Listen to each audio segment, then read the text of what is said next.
Oh, hello. Um, yes, Stunty would be proud of me, and Big Star 1000 would be too. I've got a couple of French records um, for $1 each. Uh, Sequential, there's two of them. Harmonia Mundi, France. HMA 55998. HMA 55999. So, um, I love these covers. It's and it's also got that wonderful text, English, French, and German. And this is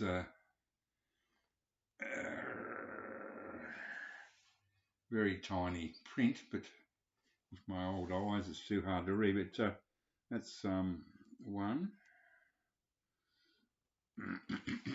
I like the label as well. It's very, minimalist, stylish. Um, Stunning condition. These are mint. I would say there is not a mark on them anywhere, or played once. Excuse me. Got terrible hay fever today. These are from 1977 and 78. That's when I was in Europe. That's when I was in Dusseldorf, 78, living in a squat that used to get raided by the machine gun toting police with their Alsatian dogs every week, once a week.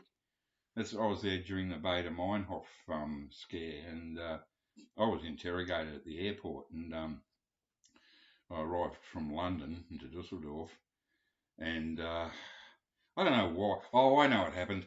I bit like Mike Ricefields. I did some covert filming in the British Museum with my Super 8 camera, and that didn't go down well.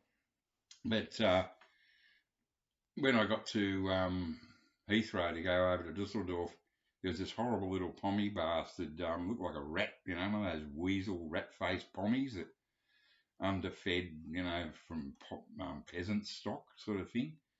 And, with one of those comb overs where he's sort of bald, but he's got 3 or 4 black hairs. And he was a little midget sort of a guy. And he just had an attitude. And because in my photo, in my passport, I had shoulder length hair. But when I went to Europe, I went over, shaved it all off. And he said, "Oh, your appearance has changed, Mr. Freeman. You're a little arsehole, little prick." And sure enough, I get to Dusseldorf, and they pull me out and take me into the interrogation room, or what are you going to call it? And in front of me, there was some guy speeding off his head. He was sweating. I think he was speeding or something. And he was shitting bricks, but I was half pissed, In those days, I was always drunk or half cut. And I got the shits for them. I said, "Well, what are you pulling me out for?" And they said, "Well, you don't look." And I said, "Come on." I said, "Have you ever heard of an Australian terrorist? You swine, and they were scratching their heads and going, "Get on with it, get real," They couldn't deal with it. They let me go. I mean, I was innocent, and yet I ended up living in a squat, beautiful old 1920s apartment block that hadn't been bombed, obliterated during World War II, because the Dusseldorf and Cologne were hit really hard, obviously, for obvious reasons. And so we were living in this squat. I had a German girlfriend. She came from Dusseldorf. I had a great time there. I loved Dusseldorf. Went to, I was supposed to meet Ralph Hutter from Kraftwerk, because my German girlfriend went to school with Ralph Hutter's sister. I've told this story before, but I've got to do it again. And he's one of those people. He just it was he, I got his sister threw a little birthday party for her brother, and he didn't show up. I was really disappointed. I actually bought the German version of the Man Machine, the Mensch Machine, but I didn't bring it home to Australia. I actually gave it to a little young German teenage guy, a family that put us up for a couple of nights, and he was a nice kid. And I thought that they were into the Steve Miller Band, and I'm trying to give them. I'm saying, but this group comes from your town, and they didn't seem interested. Anyway, I got off track there. That was which one did I just show? Oh yeah, Jacob Obrecht. This one's Johannes Requiem. These are both the Clemency consorts. Yeah, Rene Clemens. Music double. So yeah, that's the other one. This is supposed to be quick. I don't know how many in the series, but by golly, damn good shit. So, and I'm not to be left out, Michael.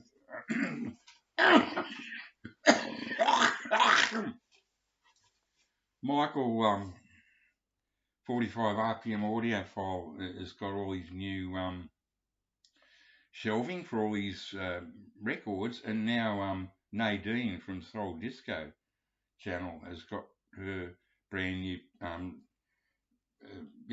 shelving for her records. So I bought some brand new shelving for my vinyl today too. It cost $1 in a charity shop. Yeah, I'm just a pensioner. That's the best I can do. Anyway, hooroo.